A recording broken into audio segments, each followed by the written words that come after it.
Okay, so this is the second part of chapter 4. And what's happening is, last thing we know is that Lance has said, I'm going to try the other girl's dorm room, I say. I can't stand doing nothing. On your own, Chet says, through a mouthful of chewy sweet. I'll just be a sec. I tiptoe across the corridor and try the handle of the final dorm. Unsurprisingly, it's locked. When I turn the key and peep in, I can see all the girls asleep in their beds. Not wanting to look like a creepy stalker, I quickly back out, but manage to walk smack into the door. One of the girls, I think, Atul, her name is, sits up in her bed. Sorry to wake you up, Atul, I say. Despite what this looks like, I was not watching you sleep. Atul's on a bottom bunk. She doesn't say anything, just swings her legs around and stands up. There's all kinds of stuff going on, I say. Someone, maybe Digger, has been locking us in our rooms. Atul walks towards me, still not saying anything. It's dark, so I can't see her clearly, but her silence is making me uncomfortable. I'm worried she's going to go for a sucker punch me in the face or something. I back out of the room. So I was just checking if you guys were okay, because, there might be a maniac on the loose. I'm in the corridor now, and Atul is still calmly walking towards me. Finally, she steps into the light. Ah! I shout, because I can see her eyes, and they are another world of crazy. What the hell, Atul? What's the matter with you? She says nothing, just carries on walking out of the room. All I can look at is her eyes. The parts of them that are usually brown, are Atul's eyes brown? I think they're usually brown. Anyway, the coloured part and the pupil are all one colour, black with a kind of metallic blue sheen. But they're not smooth and shiny like eyes are usually. But they're not smooth and shiny like eyes usually are. They have a strange texture, like the speaker part of headphones.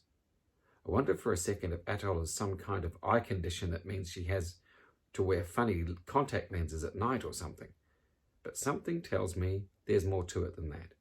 She keeps coming, not fast or slow, but purposefully, if that's a word.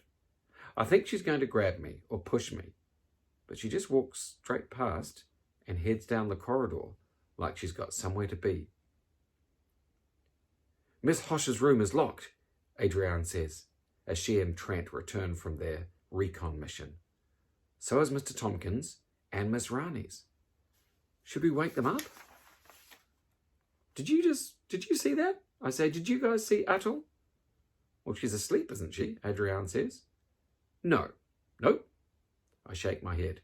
She's awake and suffering from a major case of crazy eye. What do you mean? Where is she? Adrienne turns around, but Atul has already disappeared down the corridor.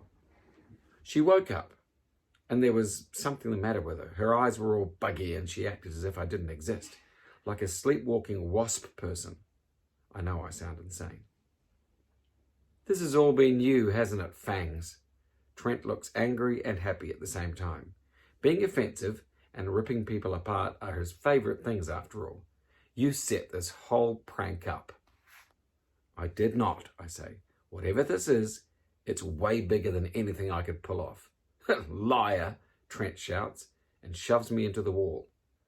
Lance isn't a liar. Chet comes running from the dorm room, shoving handfuls of sweets into his pockets. He always tells the truth. As much as I appreciate Chet sticking up for me, I feel a bit guilty because technically I don't always tell the truth. If he says Atul had buggy eyes, then she did, Chet says. Find her and prove it then, says Trent. The noise from our argument has woken the other girls from Atul's dorm. Over Trent's shoulder, I see them sit up, swing their legs around and get out of bed at exactly the same time. And I'm kind of happy and scared simultaneously because I know everyone is going to believe what I've been saying about Atul, but also there are now 6 bug-eyed girls zombing around the centre. What the hell? Adrienne says. I've never heard her swear before. She flattens herself against the wall next to me. Chet's mouth drops open and a pink, chewed-up blob of sweet falls onto the floor. "What's wrong with you freaks now?"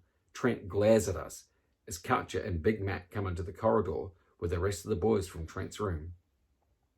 Adrian grabs Trent's shoulders and turns him around to face Lily, Simran, Tallulah, Midge, and Ela as they emerge from the dark room and walk single file down the corridor. "What's wrong with their eyes?" Trent spits as he talks. "Like I said, they've gone buggy," I say. "Their irises and pupils are like wasps' eyes," Adrian says. "Irises. That's what the coloured bits are called. I knew that." "What are they doing?" Trent says. Why don't we just ask them?" Katja runs up behind Ela and taps her on the shoulder. "Hey, Ela, are you okay?" Ela completely ignores her. "Where are you going?" asks Katja, walking alongside her. What are you doing?" Ela turns her head to look at Katja with her insect eyes and says one word only: "Work." Then she turns and heads down the corridor. "Did she just say work?" Adrian says, as Katja jogs back to where we're still standing, glued to the spot. Katja nods. "Well, this situation seems to be escalating quickly," I say. "We need a crisis meeting to discuss what we know and what we need to know," Mac says. "We need a plan." "I think we'd better wake up the teachers," Adrian says, turning towards their rooms.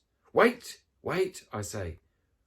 "Whatever happened to the girls happened to them while they were asleep. The teachers are asleep. What if they've gone buggy too? What if whoever locked us in our rooms wanted this to happen? We need to be prepared." "Well, what will we do without the teachers to help? We'll be alone and in danger," Chet says. "We're just kids. We don't know how to deal with a situation like this." "Just calm down, Chetan. Look, the worst case scenario is that the teachers have also, bugged out," Adrian says. "Although not ideal, it isn't the end of the world. They're not harmful, are they? Just aesthetically peculiar and focused on some job they have to do." "That is true," I say. "And just kids is a bunch of trash that adults spout to make us think we can't manage without them. It's all about keeping themselves at the top of the chain, Chets. We're actually faster, braver, and smarter than they are, especially in situations like this." "Well, some of us are," Max says, wiggling his eyebrows at Trent. "We'll be fine if we think logically," says Adrian. "And stick together." Katja puts her arm through Chet's. She's always kind like that. "So we'll go as a group to the teacher's room and be ready for whatever is waiting for us. Agreed?" I look round at the others.